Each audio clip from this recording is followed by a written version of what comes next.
지난 시간에 이어서 성경에서 말씀하시는 성구 하나하나 이제 우리가 중요한 것들만 봐왔습니다. 오늘까지 해서 우리가 꼭 알아야 될 그 성구에 대해서 공부하도록 하겠습니다. 지난 시간에 이어서 오늘은 대속이 성경에서 말하는 대속이 무엇인가에 대해서 한번 알아보도록 하겠습니다. 대속은 영어로는 substitution 이렇게 얘기합니다. substitution이라는 거는 serve라는 거는 뭐뭐를 대신하는 그러한 의미가 있습니다. 대속하면은 그 말 자체가 무엇인가를 대신해서 갚는다라는 그러한 의미가 되겠죠. 성경에서는 대속을 어떻게 말씀하고 계시냐면은 죄인을 대신해서 죄인이다라고 하면은 무엇인가 잘못한 것을 얘기하는 겁니다. 잘못한 사람을 얘기하는 겁니다. 죄인을 대신해서 죄인이 받아야 될 형벌을 대신 누군가가 죄인 대신 받음으로 말미암아 그 죄인의 죄를 속하여 주는 것, 그것을 대속이라고 성경은 말씀하고 있습니다. 성경에서는 예수님께서 이 바로 대속해 주시는 분이다 이렇게 얘기를 하고 있죠.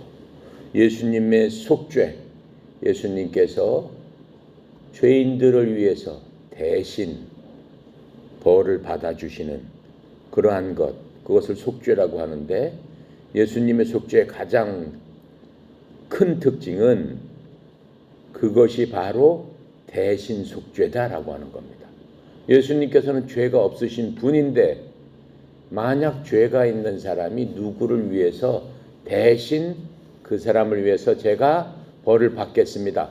그렇게 할 수는 없어요. 왜 그러냐면은 그 사람 자체가 벌이 있는 사람이기 때문에, 죄가 있는 사람이기 때문에 아무리 그 사람이 누구를 위해서 죄를 대신 받겠습니다 라고 하더라도 어떻게 되는 거예요? 그 사람은 그 사람 자신 때문에 애당초 죄를 받기로 돼 있는 사람입니다.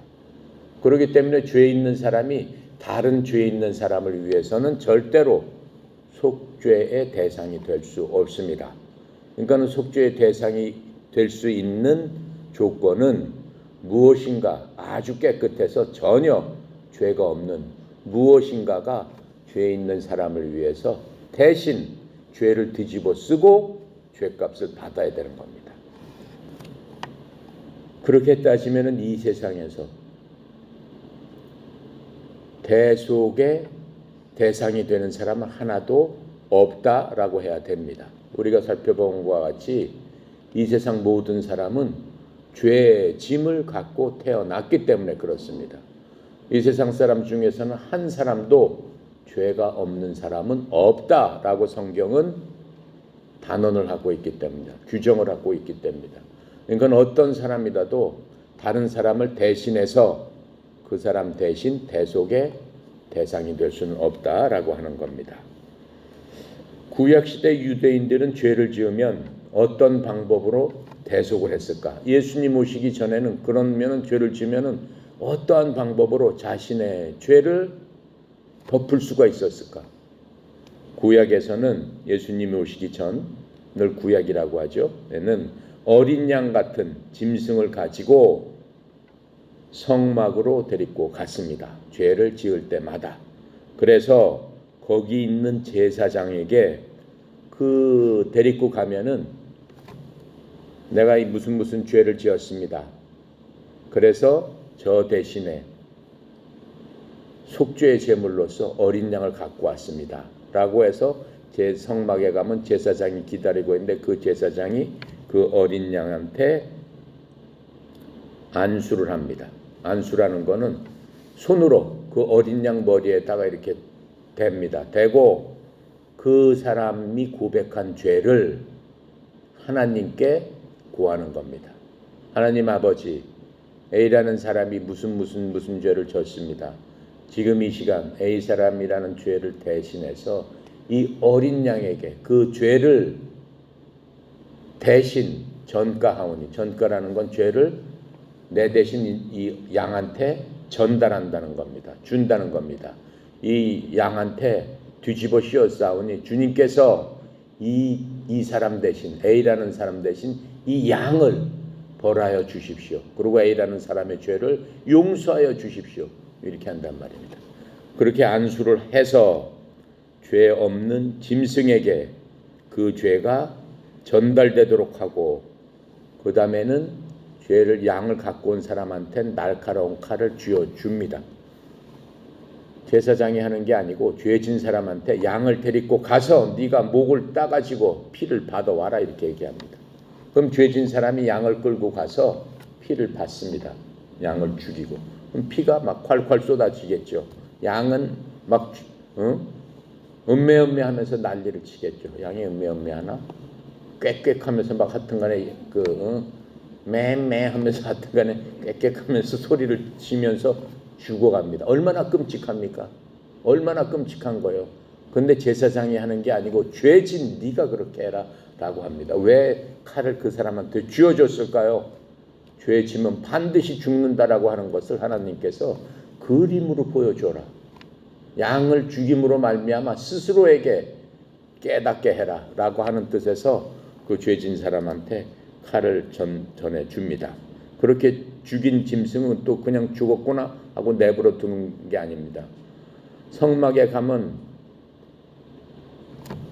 우리가 배웠죠. 성막에 가면은 용광로가 있습니다. 불을 갖다가 불제단이 있습니다. 불을 피워놓는 불제단이 있습니다.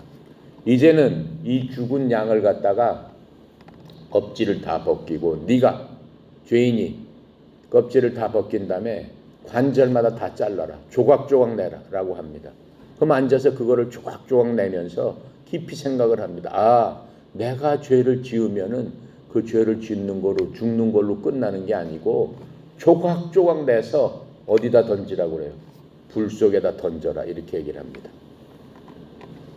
그게 무슨 뜻이에요? 하나님께서는 알려주시는 거예요. 죄를 지어서 죽음으로 끝나는 게 아니고 너는 불구덩이에서 영원토록 살아야 된다라고 하는 것을 그림으로 보여주시기 위해서 그러한 일들을 하라고 말씀하고 계시는 겁니다. 이렇게 함으로써 죄인은 죄의 대가가 죽음이며 그 이후에도 지옥불에서 영원히 타야 한다는 것을 분명히 느끼고 대속의 은혜가 무엇인지를 뼈저리게 느끼게 하는 겁니다. 양이 자신을 위해서 대신 그렇게 죽었으니까는 대속이라는 게 정말로 큰 은혜로구나.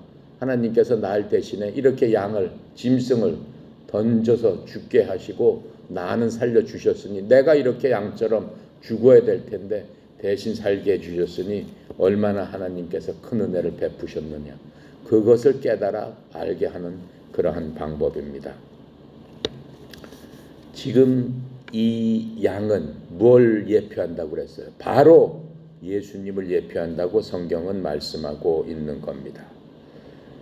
자, 그러나 이런 짐승의 희생, 그것이 결코 사람의 양심을 깨끗하게 하지는 못하는 겁니다. 왜 그러냐면은 구약에서는 그렇게 죄를 진 다음에 돌아서서 다시 죄를 짓는 거예요. 왜 그래요? 인간 안에는 죄성이 있다라고 했어요. 인간이 이 세상에 태어날 때부터 무엇을 갖고 태어난다고 그랬어요? 죄를 짓고 하고 싶은 마음. 육신의 쾌락을 위해서 그런 것들은 필요 없어. 당장의 쾌락 때문에 눈 질끈 감고 죄를 짓자 하는 그런 마음, 그 죄성이 없어지지 않는다라고 하는 거예요. 양을 죽인다고 해서 그 죄성까지 없어지는 거예요. 그러니까는 주님 앞에 나가서는 매일 죄 짓고 또 그런 짓을 반복하고 죄 짓고 그런 짓을 반복하고 그렇게 했었어야만 됐다라고 하는 겁니다.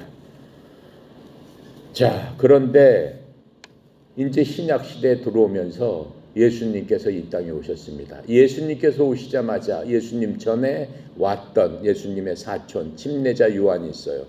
사람들한테 요단 강가에서 사람들을 불러 모으고 세례를 줬어요. 물속에서 침례를 줬어요. 근데 그 사람이 예수님이 오자마자 누구라고 해요? 예수님을 보시면서 세상의 죄를 제거하는, 세상의 죄를 제거하신단 말이에요. 없애주신단 말이에요. 없애주시는 하나님의 어린 양이로다 라고 하면서 그 어린 양을 봐라라고 얘기하는 거예요. 그러니까는 그 당시 사람들한테는 어린 양이라는 건 굉장히 친숙한 그 양이에요. 굉장히 고마운 짐승이에요. 왜 그래요? 죄질 때마다 양을 데리고 와서 내 죄를 덮어 씌워서 죽였기 때문에. 그런데 바로 예수님을 보고 그 사람이, 저 사람이 바로 그 양이다, 이렇게 지금 얘기를 하고 있는 겁니다. 구약시대는 누군가가 하나님의 말씀을 믿고 거기 순종하면 하나님께서 그의 믿음을 의로 인정해 주셨어요. 만약에 구약시대에도 양을 데리고 가서 그냥 양을 잡아서 죽이고 피로써 이렇게 하고 제사장이 하라는 대로 다 했습니다. 그러니까 나는 죄가 없죠, 이렇게 하는 사람은 죄에서 구원을 못 받았습니다. 구약시대에도 그렇게 하면서도 하나님께서 나로 하여금 양을 잡아서 이렇게 하면은 내 죄를 덮어주신다라고 했구나 라고 하는 그 말씀에 믿음을 믿으면서 그 행위를 한 사람은 구원을 받았지만은, 그렇지 않은 사람, 그냥 하라니까 그냥 관례대로 그냥 갖고 가서 해야지 라고 하는 사람은 그러한 행위는 똑같을지라도 믿음이 없기 때문에 결코 구원을 받지 못했다라고 하는 겁니다. 자, 그래서 이제 신약시대가 된 겁니다. 신약시대는 어떤 겁니까? 완전하신 어린 양 예수님께서 이 대속의 은혜를 믿는 믿음, 바로 그게 신약시대의 어린 양의 역할이다라고 하는 거예요. 구약시대는 죄 지을 때마다 그 양심이 더러웠기 때문에 더러워지는 순간마다 가서 그 양심을 씻어내는 일을 해야 됐지만은, 이제 예수님께서 오시면 우리의 양심 자체를 어떻게 한다고 그랬어요? 완전히 바꿔버리는 거예요. 그렇기 때문에 예수님 믿는 사람은 더 이상 옛날 내가 아니요, 보라 너희들은 새로운 피조물이 되었도다, 이렇게 말씀하시는 거예요. 새로운 창조물이 되었기 때문에 인간의 몸으로 태어난, 부모님으로 받았던 그 죄의 본성, 그 본성이 없어졌고, 예수를 믿고 예수님께서 우리의 모든 죄를 대속하시고 어린 양이 되셔서 십자가에서 피 흘려서 돌아가신 그것을 내가 믿었을 적에는 하나님께서는 우리의 죄를 단지 덮어주시는 게 아니고 우리를 새로 태어나게 해주신다라고 했어요. 누구로부터 새로 태어나? 이제는 더 이상 부모로부터 새로 태어난 게 아니라 성령님으로부터, 그렇죠? 하나님의 자녀로 새로 태어난, 본성이 완전히 틀린 그러한 사람으로서 우리를 영적으로 태어나게 해주셨기 때문에 그것을 우리는 속사람이라고 하는 거죠. 그 사람을 거듭난 사람이라고 하는 거죠. 그 거듭난 사람은 이제는 더 이상 죄성이 없다라고 하는 겁니다. 그래서 우리의 양심이 깨끗해져서 하나님 닮은 하나님의 가족으로 우리는 태어났다라고 지금 말씀하고 계시는 겁니다. 그래서 예수님께서는 우리의 속죄의 죄물이 되셨다, 대속의 죄물이 되셨다라고 지금 성경은 얘기하고 있는 겁니다. 그래서 대속이라는 것은 바로 그런 뜻입니다. 구약에서는 대속의 제물이 어린 양이었지만 이제는 신약 시대가 됐어요. 예수님께서 오신 복음 시대에 우리는 살고 있어요.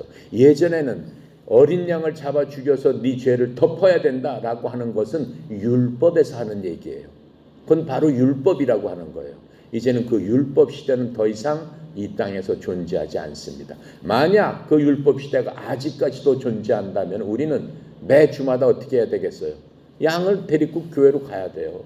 일주일 동안 지은 죄를 고백하고 양한테 덮어 씌우고 양이 죽었어야 되는 겁니다. 이제 우리가 양을 데리고 갑니다. 아니죠. 우리는 어떻게 하는 거예요? 일주일 동안 이 땅에 살면서 지은 죄가 있습니다. 우리 속사람은 거듭났더라도 우리의 겉에 있는 사람이 아직도 이 세상 악한 데서 육신은 구원을 못 받았기 때문에 어떻게 하는 거예요? 주님 앞에 가서 회개하고 돌이키고 기도하면은 주님께서 다 씻어주신다라고 하는 겁니다. 자, 그게 이제 대속이신 예수님이다라고 하는 겁니다. 성경에서는 베드로전서 3장 18절에 대속에 대해서 이렇게 말씀해 주고 계십니다. 그리스도께서도 죄들로 인하여 한 번 고난을 받으사 의로운 자로서 불의한 자를 대신하셨으니 이것은 그분께서 육체 안에서 죽임을 당하셨으되 성령님으로 말미암아 살아나셔서 우리를 하나님께로 데려가려 하십니다. 제가 설명한 바로 그것을 성경에서 요약해서 얘기하고 계시는 겁니다. 예수님께서 돌아가신 그 순간에는 예수님은 무엇으로 죽은 거예요?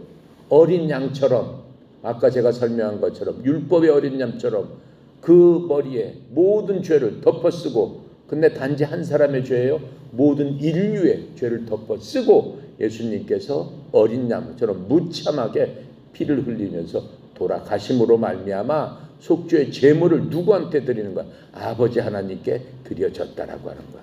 그러므로 말미암아 그 행위를 믿는 모든 사람들은 이제는 구원을 받아서 더 이상은 주님 앞에 제물을 드릴 필요가 없다라고 하는 거예요.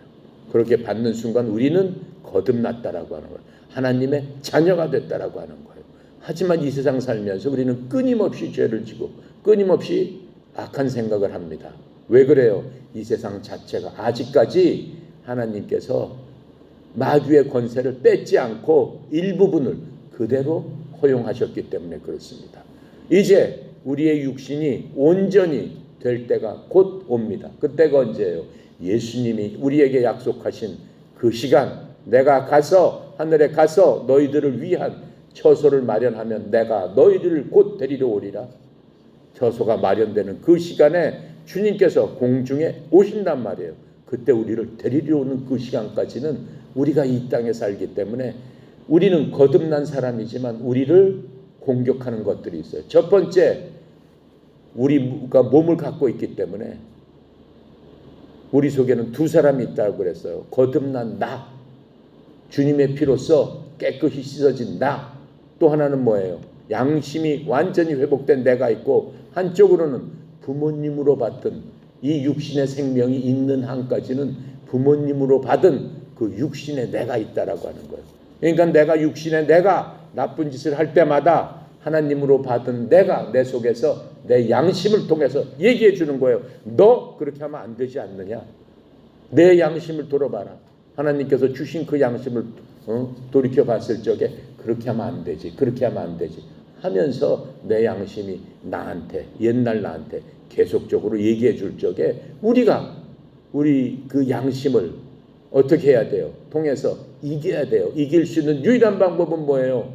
내 속에 계신 성령님으로 나를 제압해야 된다라고 하는 거예요. 그 제압하는 것을 성경은 뭐라고 그래요? 성령 충만을 받아라, 이렇게 얘기하는 거예요. 자, 그 요한 복음 10장 11절에 이렇게 말씀하고 계세요. 나는 선한 목자다. 선한 목자는 양들을 위해서 자기 생명을 주거니와. 그렇죠? 구약에서 양들, 자연적인 그 양들도 어떻게 했어요? 그 예수님의 말씀, 하나님의 말씀을 믿는 사람들을 위해서 생명을 버렸어요. 근데 그건 강제적으로 버린 거잖아요. 근데 예수님께서는 어떠한 양이에요?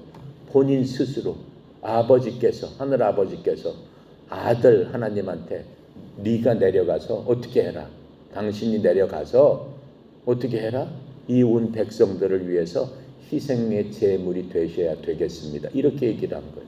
예수님께서 마다하지 않으시고 알겠습니다. 내가 가서 그들을 위해서 잠시의 고통을 내가 처절하게 받겠지만은 우리들이 그들을 사랑하니까 우리들이 그렇게 합시다 라고 합의를 하셔서 이 땅에 오신 분이 누구예요?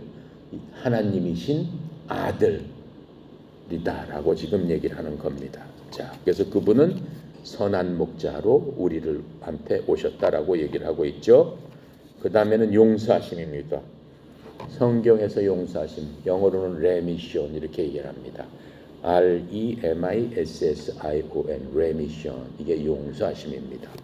물론 forgive 이런 것도 있죠. 근데 성경에서는 remission이라는 말을 쓰고 있습니다. 신학적으로 용서는 하나님이 사람의 죄를 벌하지 않고 덮어주는 것, 제거해 주시는 것을 뜻합니다. 용서는 두 가지가 있어요.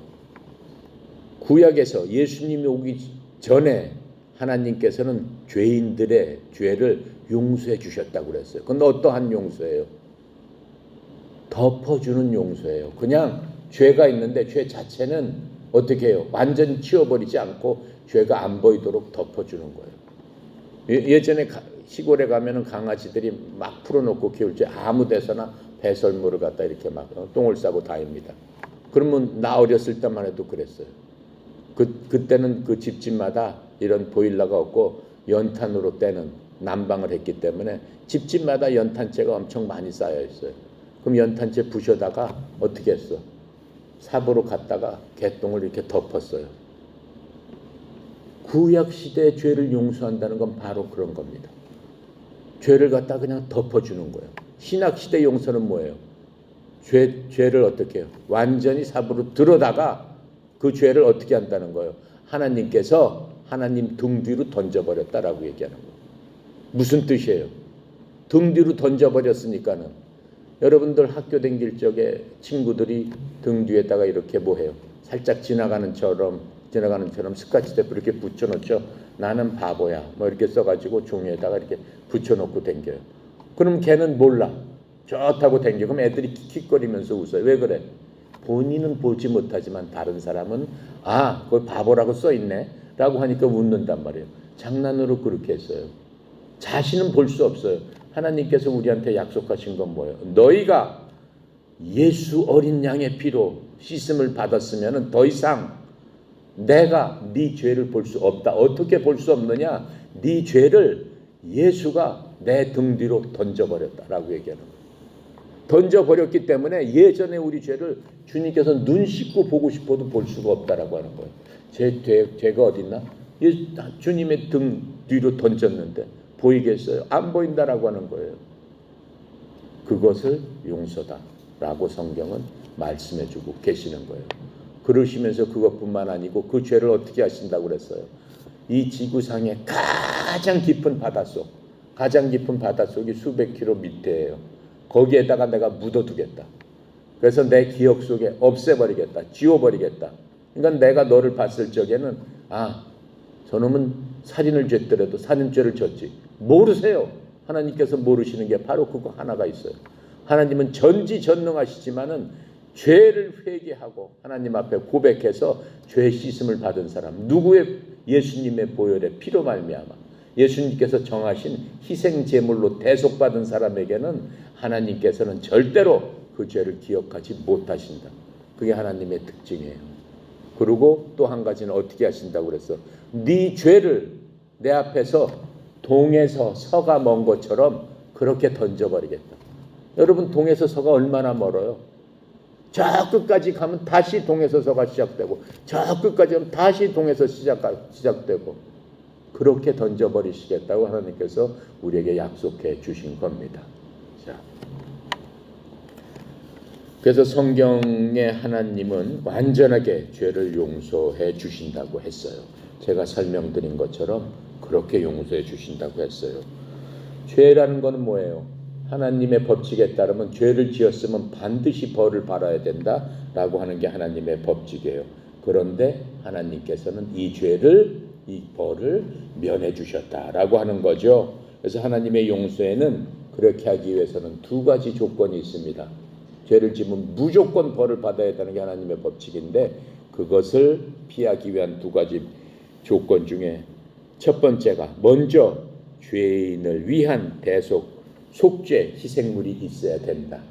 구약에서는 제가 설명한 대로 어린 양 이런 것들이 대신 속죄 제물이 됐어요. 그 다음 죄인은 회개와 믿음을 갖고 어떻게 해요?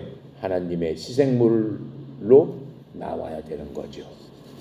자, 따라서 용서는 그리스도 없이, 그분의 희생과 부활 없이는 불가능하다라고 하는 겁니다. 이제 우리 신약 시대에 사는 사람들은 회개하고 예수님께서 나의 회개를 받아주시고 내 죄로 날 위해서 돌아가셨음을 제가 확실히 믿습니다 라고 하나님 앞에 고백하면서 내 죄를 낱낱이 주님께 고백하면서 이 죄를 내 주님께 내가 믿음으로 다 던졌습니다.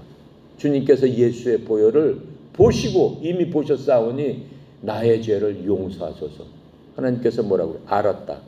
이제는 내가 너를 죄인이라고 안 부르고 너를 뭐라고 부르냐? 의인이라고 부른다.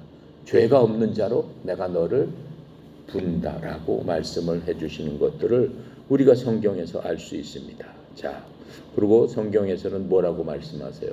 내가 하나님 앞에 올 적에 마태복음에 보면은 이렇게 말씀하세요. 우리가 여러분들이 기도 많이 하는 것 중에 주님께서 제자들한테 가르쳐준 기도가 있어요. 지금 이 기도 우리가 성경에서 요한복음 17장에서 하는 기도는 하나님께서 예수님께서 아버지 하나님께 드리는 예수님의 기도예요. 근데 우리가 흔히 얘기하는 주기도문은 말로 주기도문은 바로 17장을 얘기하는 거예요.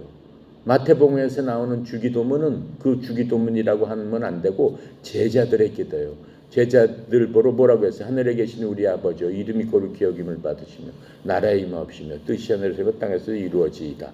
이렇게 얘기하면서 우리가 우리의 죄를 용서해 주는 것처럼 우리의 죄를 용서하여 주시옵소서. 이렇게 기도해라 그러세요. 그 얘기는 무슨 얘기예요? 만약 우리가 나한테 진 다른 사람의 죄를 용서 안 한다면 우리의 죄를 용서 안 해주시겠다는 뜻이에요? 아니에요. 그게 아니에요. 우리가 용서를 서로 안 한다 할지라도 우리가 예수님을 믿고 예수께서 우리의 죄를 위해서 모든 것들을 다 갖고 속죄의 제물이 되셨기 때문에 그거하고는 상관이 없는 겁니다. 이렇게 말씀하신 거는 뭐예요? 이제는 내가 용서해 준 것처럼 너희도 이웃 형제들, 이웃 사람들을 용서해 줘야 되지 않겠느냐라고 말씀하시는 거예요. 자, 그렇게 함으로써 어떻게 해요? 내가 은혜를 베풀었으니까 너희도 형제를 용서할 줄 알아야 된다. 그런 사람이 돼야 된다라고 말씀하시는 것이지 네가 형제한테 안 베풀었는데 나도 너 용서 못해. 그렇게 그런 말씀을 지고 하시는 게 아니다라고 하는 겁니다. 자, 레위기 16장 21절부터 22절까지는 이렇게 말씀하고 계세요. 아까 설명한 겁니다. 아론은 살아있는 염소의 머리에 두 손으로 안수하고 그 염소를 향해 이스라엘 자손의 모든 불법과 그들의 모든 죄로 말미암아 그들의 모든 범법들을 자백하며 그것들을 염소 머리에 두고 적합한 사람의 손에 맡겨 그 염소를 광야로 보낼지니 염소가 그들의 모든 불법을 자기 위에 짊어지고 사람이 거주하지 않은 땅에 이르거든 그는 염소를 광야에서 놓아줘라. 그걸 아세아셀 양이다라고 성경은 얘기하고 있어요. 모든 국민들의 죄를 갖다가 염소의 머리에 두고 광야에다 갖다 버려라라고 하는 거예요. 그럼 어떻게 되겠어요? 광야에서 늑대나 다른 짐승이 와서 염소를 그냥 찢어서 먹어버리겠죠. 자, 히브리서 9장 26절에는 이렇게 말씀하시고 있습니다. 그랬더니 그분께서 반드시 세상의 창건 이래로 자주 고난을 당하셨어야 할 것이라. 그러나 이제 세상 끝에 그분께서 단 한 번 나타나사 자신을 희생물로 드려 죄를 제거하셨느니라. 또한 히브리서 13장 12절부터 13절까지 그러므로 예수님께서도 친히 자신의 피로 백성을 거룩히 구별하시려고 성문 밖에서 공원한을 당하셨느니라. 그런즉 우리가 그분의 치욕을 짊어지고 진영 밖에 계신 그분께로 나가자. 로마서 3장 25절입니다. 그분을 하나님께서 그분의 피를 믿는 믿음을 통해 화해 헌물로 제시하셨으니 이것은 하나님께서 참으심을 통해 과거의 죄들을 사면하심으로써 자신의 의를 밝히 드러내려 하시며 에베소서 4장 32절입니다. 서로 친절히 대하며 상냥한 마음을 품고 서로 용서하기를 하나님께서 그리스도로 인하여 너희를 용서하신 것 같이 하라. 마태복음에 나와 있는 얘기를 다시 한번 해주고 있습니다. 골로새서 2장 12절입니다. 또 너희의 죄들과 너희 육체의 무할례 가운데서 죽었던 너희를 하나님께서 그분과 함께 살리시고 너희의 모든 범법을 용서하셨도다. 바로 그래서 우리가 하나님의 용서가 무엇인가를 우리가 알 수 있습니다. 성경을 통해서. 이제 전가라고 하는 것으로 넘어가 보겠습니다. 전가는 영어로는 imputation이라고 합니다. 전가라는 것은 무슨 뜻이냐면 우리가 예수님을 믿고 예수님을 인격적으로 받아들이고 그분의 말씀에 순종하면서 그분이 하신 모든 일과 주님께서 주신 말씀을 영으로 믿었을 적에 무슨 일이 생겨나는 거예요? 전가 임퓨테이션이 생겨나기 시작하는 겁니다. 그건 영적인 일이에요. 눈으로 보이지 않죠.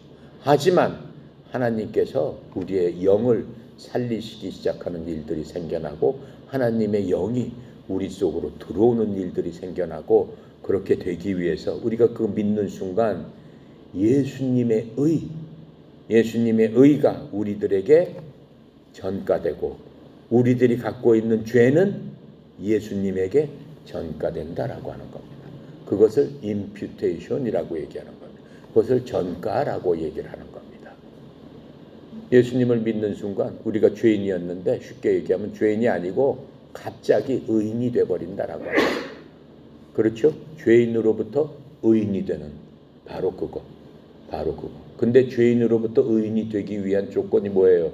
우리의 죄가 없어져야 되잖아요. 근데 죄가 어디로 없어져? 우리의 죄가 예수님께로 넘겨진다라고 하는 거예요. 그리고 예수님이 갖고 계신 의가 우리 속으로 넘겨온다라고 하는 거예요. 넘겨오는 것, 그 모든 것을 imputation, 전가라고 성경은 얘기를 하고 있는 겁니다. 얼마나 큰 하나님의 지혜냐라고 하는 거예요. 내가 죽어야 되는데 예수님의 죽음이 내 죽음이 된단 말이에요. 그 예수님의 죽음이 내 죽음으로 전가되는 방법을 쓰셔가지고 우리 인간을 구원하셨단 말이죠. 그러니까 이 전가라는 건 하나님의 엄청나신 지혜를 우리가 은혜로서 맛보는 것이다라고 하는 거예요.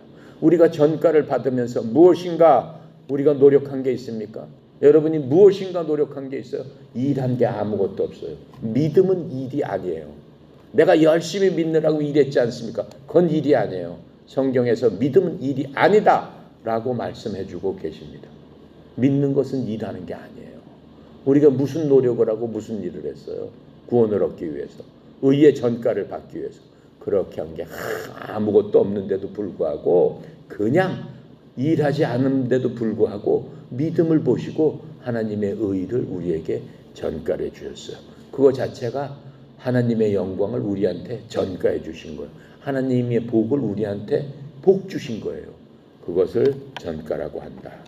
이사야서 55장 5절, 12절, 11절에는 거기에 대해서 이렇게 우리에게 설명하고 계십니다. 그러나 그는 우리의 범법들로 인해 부상을 당하고, 그가 누구예요? 예수님께서는 우리의 죄들로 인해서 부상을 당하시고 우리의 불법들로 인해서 몸이 상하였노라. 예수님께서 징벌을 받음으로 우리는 화평을 누리고, 누구랑 화평을 누려? 하나님과 화평을 누리게 됐다라고 하는 거예요. 그리고 예수님께서 채찍을 맞음으로 말미암아 우리가 고침을 받았도다. 무엇에서 고침을 받아요? 죽어야 될 마땅하는 데서 구원을 받았다. 그것을 고침이라고 얘기하고 있는 거예요. 두 가지 뜻이 있어요. 예수가 채찍으로 말미암아 고침을 받았다. 메인은 바로 그거예요. 우리의 영이 죽어 있는 데서부터 살아남을 받았다. 고침을 받은 거죠. 두 번째로 우리 육체도 하나님께서 고쳐주시려면 고쳐주실 수 있다라고 하는 겁니다. 자, 그렇게 하고 11절에는 무슨 말씀을 하고 계시냐면은 그가 자기 혼의 해산의 고통을 치른 것을 보고 만족하게 여기리라. 나의 의로운 종이 자기 지식으로 많은 사람을 의롭게 하리니 그가 그들을 불법에서 담당하리라. 예수님의 그 고통, 그 해산의 고통, 십자가에서 돌아가신 그 고통이 해산의 고통보다 더한 고통을 받으셨지만 그 모든 것들을 담당하신 것은 우리 모든 사람들의 불법을 담당하시기 위해서 그 모든 것들을 참으셨다라고 성경은 얘기하고 있습니다. 로마서 4장 3절부터 8절까지 이렇게 기록하고 있어요. 성경 기록이 무엇라 말하느냐? 아브라함이 하나님을 믿음에 그것을 그에게 의로 여기셨느니라 하느니라. 이제 일하는 자의 품삯을 은혜로 여기지 아니하고 빚으로 여기나니. 예를 들어서 월급쟁이가 일을 했으면은 월급 받는 거 당연한 거 아니냐라고 하는 거예요. 그렇죠? 당연한 거죠. 안 주면은 너 나한테 빚 졌다 이렇게 얘기하는 거잖아요. 그건 은혜가 아니다라고 하는 거예요. 자, 일을 하지 아니할지라도 경건치 아니한 자를 의롭다 하시는 이를 믿는 자에게는 그의 믿음을 의로 여기시느니라. 바로 그 얘기예요. 일을 아니할지라도 우리는 하나님을 위해서 일한 게 뭐가 있어요? 하나님, 제가 일을 했으니까 하나님 저한테 이렇게 해주셔야 되지 않습니까? 할 만큼 내세울 게 뭐가 있느냐라고 하는 거예요. 우리가 구원을 받고 하나님의 자녀로 거듭나고 우리의 모든 죄를 예수님께 전가하는 과정에 있어서 우리는 의롭지 않은 자로서요. 그냥 죄짐을 항상 짓고 매일매일 죄짐 가운데 내 죄는 점점 쌓아가는 거예요. 태어나면서 지금까지 여러분이나 나나 지은 죄를 생각해 보자고. 부모님한테, 친구한테, 이웃한테, 모든 내가 아는 사람들한테 얼마나 많은 죄를 지었던가. 어렸을 때부터 지금까지 생각을 하면은 정말로 숨을 쉴 수가 없고 그 죄짐에 쌓여가지고 헉헉댈 수밖에 없는 그러한 우리들이다라고 하는 거예요. 그러니까 전혀 의롭지 않은 자들이죠. 죄악 가운데 있는 사람들이죠. 그런데 주님께서 뭐라고 얘기해요? 일을 하지 아니할지라도 경건치 않은 자, 즉 우리들을 얘기하는 거예요. 구원을 위해서 무슨 일을 해본 게 없어. 의롭게 돼본 적이 없어. 우리는 경건치 않은 자야. 하나님 닮은 자가 아니야. 하나님 말씀대로 살아온 자가 아니야. 그러한 자를 이제는 의롭다라고 하시는 거예요. 무슨 얘기예요? 우리가 갖고 있는 그 죄짐 덩어리를 완전히 없앰으로 말미암아 너는 참 죄가 없고 내 말대로 네가 하나도 없이 죄 없이 살았구나 이렇게 여겨주신단 말이에요. 그래서 뭘로 우리가 그렇게 되느냐? 단 하나, 믿음으로. 뭘 믿음으로? 하나님의 방법을 믿음으로. 즉 네가 내 아들 예수를 네 모든 죄짐에서 해방시키기 위해서 네 모든 죄를 아들한테 지금부터 전가시킨다. 네 죄를 내 아들 예수한테 주어라 라고 했을 때 아멘, 감사합니다. 하나님 은혜입니다. 내가 한 일은 아무것도 없어요. 그렇죠?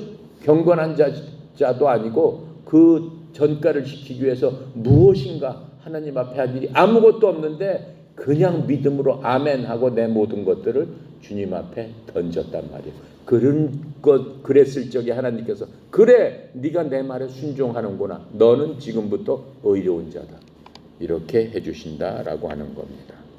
자, 이르기를 이것은 또한 다윗이 행위가 없어도 하나님께서 의를 인정하시는 사람의 복된 일을 묘사하며 이르시기를 자기 불법들을 용서받고 자기 죄들이 가려진 자는 복이 있으며.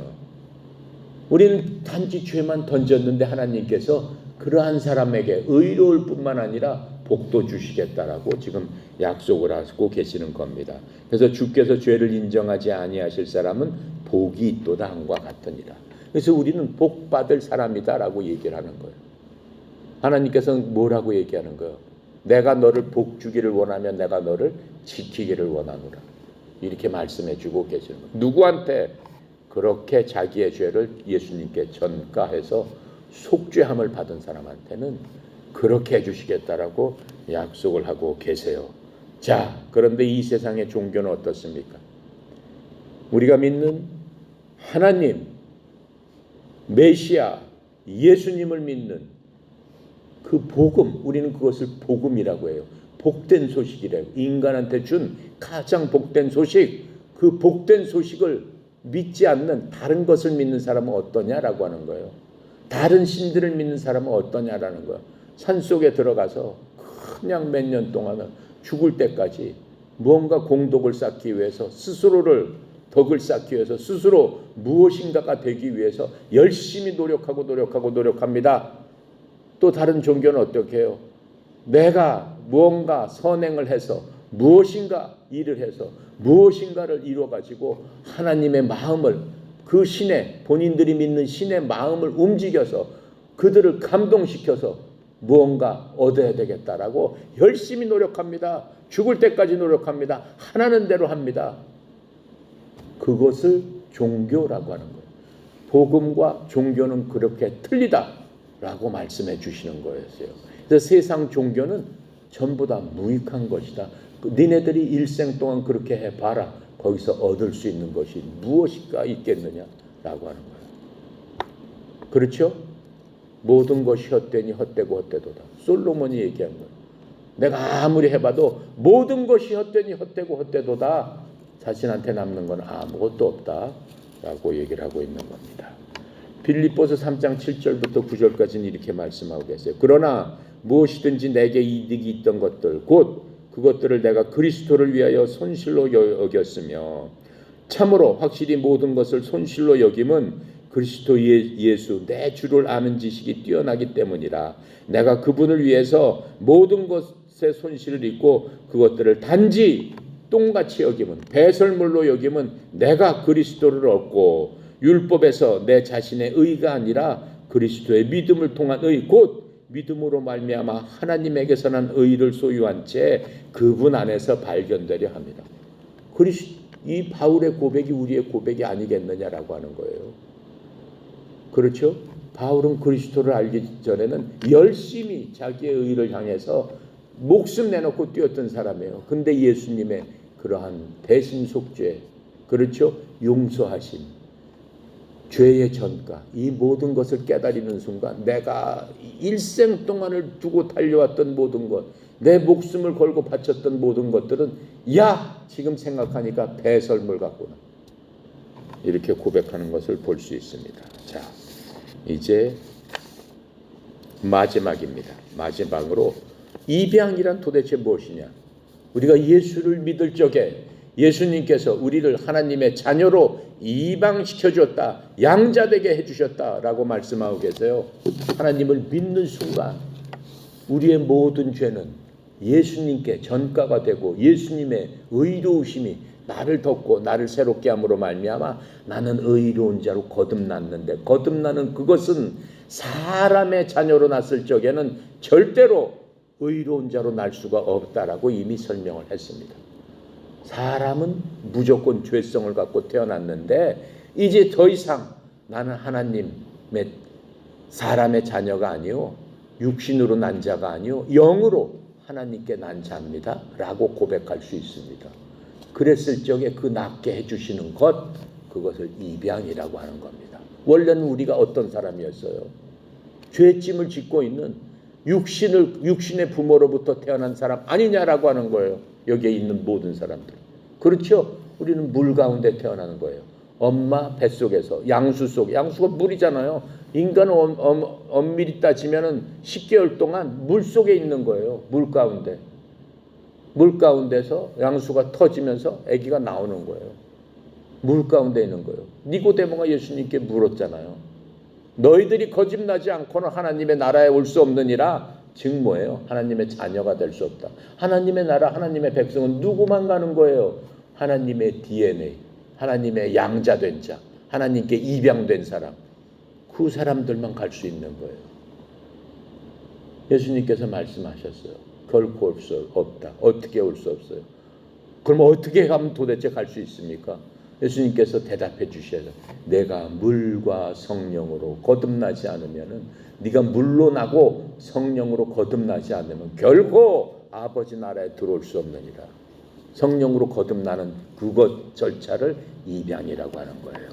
입양하면 뭐예요? 우리가 흔히 생각하는 게 부모님 없이 고아원 같은 데 내버려져 있는 아이들, 내버려져 있는 아이들을 데려다가 자기 호적 안에 집어넣어서 자기 자녀 삼는 게 입양이잖아요.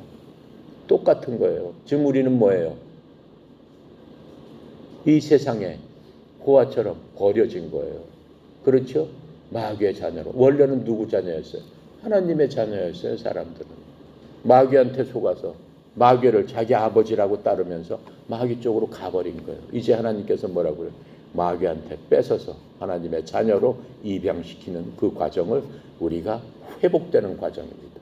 우리의 영이 살아나는 과정입니다. 우리의 본성, 오리지널 본성을 찾아가는 과정입니다. 그것을 입양이라고 하고 있습니다.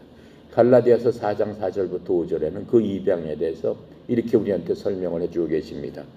그러나 충만한 때가 이르매 하나님께서 자신의 아들을 보내사 여자에게 나게 하시고 율법 아래 나게 하셨으니 이것은 율법 아래 있는 자들을 구속하시고 또 우리가 아들로 입양되게 하려 하십니다. 갈라디아서 4장 4절은 굉장히 위대한 장입니다. 무슨 뜻이에요? 그러나 충만한 때가 이르매, 이 세상의 스케일은 어떻게 되어 있냐면은 타원형으로 되어 있어요. 이 세상 구조는 타원형으로 되어 있어요. 타원형이 올바로 서기 위해서는 기둥의 축이 있어야 되는데 기둥의 축이 어디에 있어야 돼요? 앞과 뒤에 딱 기둥의 축을 세워야지 이 타원형이 서 있을 수 있습니다. 앞에 축은 뭐고 뒤에 축은 뭐예요? 앞에 축은 예수님께서 이 땅에 처음으로 오신 초림을 얘기하는 겁니다. 뒤에 축은 뭐예요? 예수님께서 다시 오실 재림의 때를 얘기하는 겁니다. 그래서 하나님께서는 이 세상을 그렇게 경영하고 계시는 겁니다. 그 두 축을 갖고 하나님은 계획하고 준비하고 경영하시는데 드디어 한 축이 이루어진 때가 언제예요? 바로 그때 하나님의 시간, 인간의 시간으로 봤을 적에는 BC 4년에 예수님께서 이 땅에 오셔서 역사 가운데 하나님께서 만드신 그 역사 가운데 바로 그때 누구가 오신 거예요? 하나님의 아들인 예수님께서 어떻게 오셨어요? 하나님 영체로 오셨어요? 아니에요. 인간과 똑같은 모습으로 이 땅에 태어나게 해주셨다라고 지금 성경이 얘기하는 거예요. 근데 그 예수님은 언제 오셨어요? 그 시대만 해도 율법 시대다라고 얘기하는 거예요. 예수님이 돌아가시기 전까지는 예수님은 율법 안에서 사시면서 율법을 지키는 사람과 똑같이 예수님도 이 땅에서 율법을 지키시면서 사셨다라고 하는 거예요. 율법도 하나님의 법이에요. 그 법을 지키시면서 다른 축을 바라보시면서 하나님께서 예수님을 통해서 복음을 선포하시는 거예요. 그 전에는 율법으로 세상을 다스렸지만은 다른 축이 오기까지는 하나님께서는 새로운 법, 복음의 법으로 이 세상을 경영하시게 된다라고 하는 거예요. 그래서 율법 아래 있는 자들을 구속하시고 율법에 있었던 예수님 오시기 전에 4,000년 동안 있었던 모든 사람들을 아브라함부터 시작해서 맨 처음에 아담부터 시작해서 예수님까지 있었던 모든 사람들을 하나님께서 그들의 죄로부터 그들을 구속해 주시겠다라고 지금 말씀하고 계시는 거예요. 구속하시고 또 우리를 아들로 입양했다. 옛날 사람들은 아들로 입양이 안 됩니다. 우리만 아들로 입양이 돼요. 그들은 단지 구속함을 받아요. 천국에 갈 사람을 하나님께서 아브라함부터 시작해서 믿음으로 의롭게 된 사람들은 다 천국으로 데리고 가요. 하지만 우리처럼 하나님의 본성에 차고 하나님의 자녀가 되지는 못합니다. 왜 못해요? 그 사람들 안에는 구약에 죽었던 사람 안에는 약속하신 뭐가 없어요? 주님께서 우리가 요한복음에서 있었던 겁니다. 그래서 요한복음은 굉장히 신령한 책입니다. 요한복음 뭐라고 얘기했어요? 내가 떠나가는 것이 너희한테는 유익이다. 너희들한테 더 좋다. 주님 가시면 어떡합니까? 저희를 버리고 가시면 어떡합니까? 제자리 걱정하고 염려하면서 주님께 호소합니다. 주님 아니다. 내가 떠나가는 것이 너희들한테 더 축복이고 유익이다. 내가 가게 되면은 아버지께서 너희들에게 성령을 보내주셔서 너희들을 위로하고 너희들을 지키고 너희들이 아버지한테 올 때까지 함께 있으리라. 구약 사람들은 성령이 있었어요? 없었어요. 없었어요. 성령은 주님께서 필요한 사람들한테 잠시 성령님을 보내줘서 그 사람에게 힘을 주고 능력을 주고 지혜를 주는 그 필요할 때마다 잠시 보내주는 하나님의 영이 있었어요. 그래서 다윗은 시편 51장에 뭐라고 얘기해요? 간음을 하고 죄를 진 다음에 하나님 앞에 기도합니다. 주여, 제게서 하나님의 영을 거두지 마시옵소서. 이렇게 얘기하는 거예요. 그 다윗도, 구약의 가장 위대한 다윗도 하나님 앞에 그렇게 얘기하는 거예요. 지금 우리가, 하나님의 자녀된 우리가 하나님 앞에 그렇게 기도합니까? 하나님, 제가 이제 구원 받았지만은, 제가 성령 받아서 이제 하나님의 자녀가 됐는데 저 하나님의 자녀로부터 탈락시키지 말아주세요. 제 속에 있는 하나님의 성령을 뺏어가지 말아주세요. 이렇게 기도해요? 그렇게 기도하면 안 되는 거예요. 왜 그래? 하나님을 알아야 되는 거예요. 그래서 하나님은 뭐라고 말씀하세요? 내가 한번 너에게 영을 줬는데 그 영은 너를 버리지도 떠나지도 않고 너와 끝까지 함께하리라. 언제까지? 내가 내 집에 올 때까지 그 성령께서 지켜주리라. 이렇게 말씀하시는 거예요. 그래서 우리는 하나님의 자녀라고 얘기할 수 있는 거예요. 구약시대는 절대 하나님의 자녀라고 얘기할 수 없어요. 구약시대 사람은 뭐라고 해요? 저는 주의 종입니다. 이렇게 얘기하는 거예요. 신분적으로 봐서는 우리는 하나님의 아들, 딸이에요. 얼마나 센 사람들이에요. 대통령 아들, 딸 게임이 안 되는 거야 우리하고.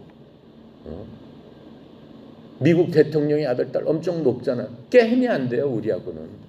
우리는 누구예요?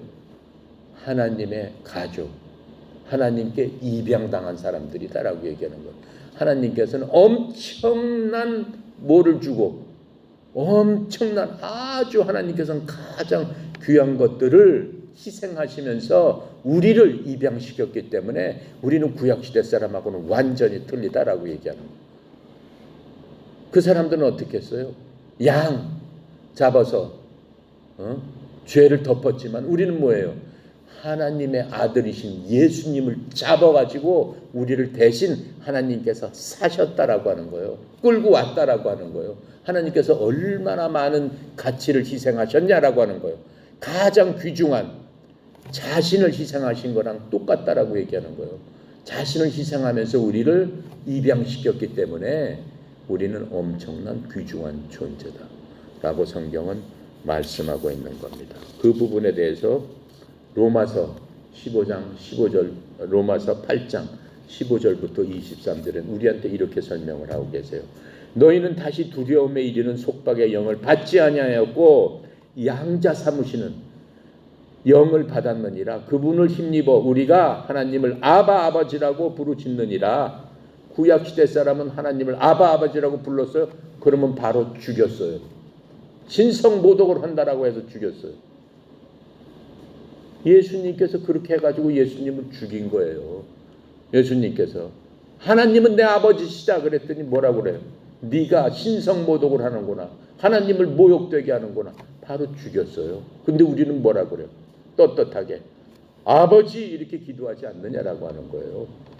자, 그러시면서 성령께서 친히 우리의 영과 더불어 우리가 하나님의 자녀인 것을 증언하시나니, 자녀이면 상속자 곧 하나님의 상속자요 그리스도와 함께 공동 상속자니라. 우리가 그분과 함께 고난을 당하면 우리가 함께 영광도 받으려 함이니라. 우리는 하나님의 유산을 받을 권리가 있는 자가 됐다라고 하는 거예요. 우리가 한 것은 아무것도 없다고 그랬어요. 아까 공부했죠. 그렇죠? 입양당하면서 우리가 한 것은 아무것도 없어요. 의롭지도 않았어요.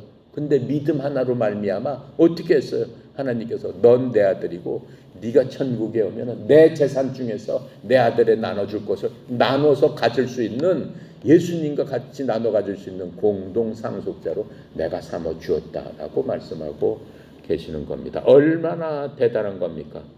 그렇죠?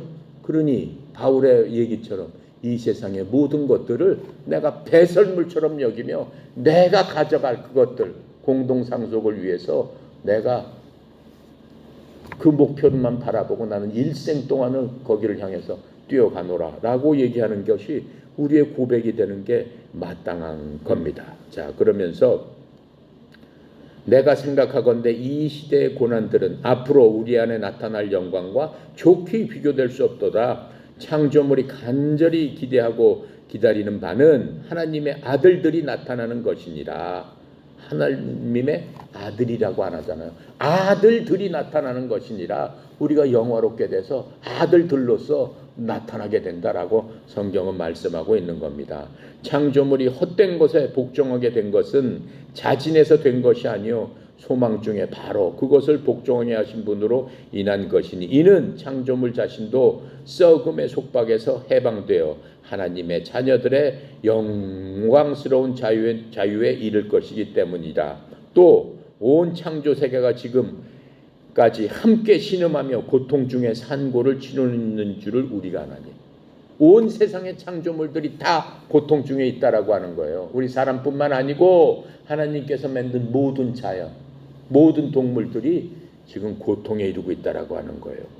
그들뿐 아니라 우리 자신 곧 성령의 첫 열매를 소유한 우리까지도 속으로 신음하며 양자 삼으심 즉 우리 몸의 구속을 기다린다라고 얘기했어요.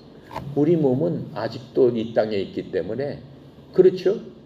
진짜 거듭난 사람의 가장 큰 소망은 내가 빨리 이 땅을 떠나서 하나님 앞에 가는 것이다. 그래서 내 몸이 정말 신령한 몸으로 예수와 똑같은 몸으로 부활해서 주님과 함께 기뻐하는 것이다.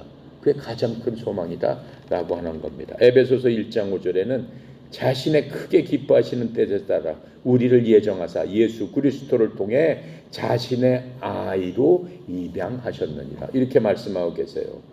자, 그렇게 함으로 말미암아 우리는 이 모든 것들이 입양을 통해서 온전하게 이루어짐을 알 수 있습니다. 마지막으로 십자가의 처형에 대해서 두 개만 얘기하고 마치도록 하겠습니다. 예수님께서 십자가에 처형당한 것을 성경에서는 특별한 용어로 쓰고 있습니다. 크루시픽션이라는 말로 쓰고 있습니다. 크루시픽션은 십자가에서 처형당한 예수님의 십자가 처형만을 사용하는 그러한 용어로 쓰고 있습니다. 자, 십자가 처형의 의미는 뭡니까? 이미 우리가 충분히 설명을 했습니다. 로마서 6장 6절에는 십자가 처형에 대해서 이렇게 말씀하세요. 우리가 이것을 알거냐 우리의 옛사람이 그분과 함께 십자가에 못 박힌 것은 죄의 몸을 멸하여 이제부터 우리가 죄를 섬기지 아니하게 하려 함이니라. 예수님께서 십자가에 돌아가신 게 우리의 죄를 씻는 것, 그게 첫 번째입니다. 두 번째로는 뭐예요? 예수님께서 십자가에 못 박혔을 적에 우리도 십자가에서 못 박힌 것이다 라고 성경은 얘기해 주고 있는 거예요. 그래서 우리도 사실은 죽었다라고 얘기하는 거예요. 무엇에 대해서 죽었어요? 우리가 죽음의 원인은 뭐라고 그랬어요? 죄가 죽음의 원인이라고 얘기했잖아요. 근데 너희들도 사실은 예수님 돌아가실 때 함께 십자가에 못 박혀서 죽은 자들이라 라고 하나님께서는 우리를 보실 적에 생각하신다라고 하는 겁니다. 갈라디아서 2장 20절에는 거기서 우리들의 고백이 있습니다. 갈라디아서 2장 20절은 여러분이나 나나 외우면서 이 고백을 힘들고 어려울 때마다 해야 되는 거예요. 뭐라고 고백하고 있어요? 내가 그리스도와 함께 십자가에 못 박혔나니 그럼에도 불구하고 사노라. 그게 우리의 고백이에요. 2000년 전 예수님 돌아가실 적에 사실은 그 장소에서 십자가에서 예수님과 더불어 함께 못 박혔었다라고 지금 고백을 하고 있는 겁니다. 그러나 내가 아니요. 현재 살고 있는 것은 내가 아니요. 그리스도께서 내 안에 사시느니라. 사실은 육체로 지금 내가 숨을 쉬고 살고 있지만은 진짜로 내가 사는 것은 내 속에 계시는 그 예수님이 부활하셔서 내 속에서 사시는 것이다. 이렇게 설명하고 있습니다. 고백하고 있습니다. 나는 지금 내가 육체에서 사는 삶을 나를 사랑하사 나를 위해 자신을 주신 하나님의 아들의 믿음으로 사노라. 그게 우리의 고백이라고. 성경은 고백이 돼야 된다고. 성경은 우리에게 강력하게 말씀하고 계시는 겁니다. 이제 예수님을 통해서 하나님의 아들, 딸로서 입양된 우리들, 예수님의 구속의 사역, 예수님의 십자가의 사역, 그 모든 것들이 우리한테 철철 흐르는 피로서 항상 적용됨으로 말미암아 갈라디아서 2장 20절의 말씀대로 항상 고백하면서 예수의 믿음으로 사는 우리 모두가 되기를 간절히 소망합니다. 기도하고 마칩니다. 감사하시고 거룩하신 하나님 아버지, 참으로 은혜 감사합니다. 오늘도 주님께서 우리를 향하신 하나님의 그 크신 사랑이 성경에 예수님의 피가 철철 흐르고 있는 그러한 것들임을 우리가 이 시간 고백하며 그 예수님의 피로 말미암아 우리가 의롭게 됐고 우리가 한 일들이 우리가 경건치도 않고 불의한 그러한 자들이지만은 주님께서 예수님을 통해서 그 예수님을 믿음 하나 보시고 너는 의로운 자다라고 구속하시고 또 우리를 거룩하게 하시고 하여 주었사오니 하나님의 은혜의 영광을 우리가 찬양하며 죽으나 사나 예수의 믿음 이젠 내가 사는 것은 내가 아니요 내 속에 사시는 그리스도이심을 이 시간 고백합니다. 우리의 모든 죄를 예수님께 전가시켜 주신 하나님의 은혜의 영광을 찬양드리며 또 이제 죄 지은 자를 의롭게 하셔서 하나님의 자녀로 입양시켜 주신 것에 대해서도 정말로 하나님의 자녀답게 살기를 원하오니 주여 그 용서하심 가운데 온전히 저희를 구속하여 주셔서 그 대속의 은혜가 무엇인지를 삶 가운데서 말로써 행동으로써 믿음으로써 주님께 영광 드리는 고개 숙인 주의 종들 다 되도록 하나님이여 축복하여 주시옵소서. 전국에 흩어져 있는 사랑하는 협회에 속해 있는 모든 하나님의 자녀들 이 말씀 그대로 그 귀한 말씀을 가슴에 꼭 부여잡고 마음속에 새기며 하나님의 크신 사랑 가운데 항상 영광 돌리며 주께서 주시는 평강 가운데 자유로운 그러한 하나님의 복된 자녀들 다 되도록 축복하여 주시옵소서. 특별히 송영 이사장님 이 협회를 통해서 하나님께서 예비하시고 부르시고 준비하시고 하나님의 자녀 삼으실 모든 자들을 이곳에서 불러주시니 주님 감사합니다.